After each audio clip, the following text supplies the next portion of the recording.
আজকাল দুর্ঘটনা যেন মানুষের নিত্যদিনের সঙ্গী। কেউ আগুনে পুড়ে মরছে, কেউ জাহাজ ডুবে মরছে, কেউ বা গাড়ি অ্যাক্সিডেন্ট, অথবা কেউ ট্রেনে আগুন ধরে মারা গেছে। এরকম দুর্ঘটনায় দিনের পর দিন হাজার মানুষ মৃত্যুবরণ করছে।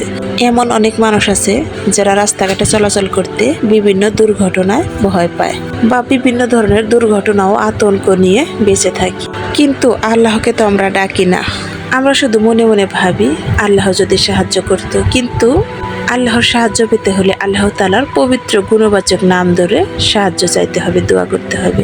এখন আমি আল্লাহর এমন একটি নাম সম্পর্কে বলবো, যে নামের ফজিলত জানলে আপনার চোখ কপালে উঠে যাবে।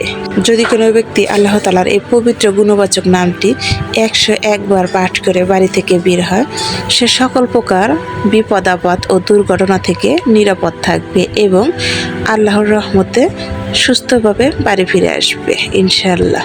সেই নামটি হলো ইয়া হাফিজু ইয়া হাফিজু।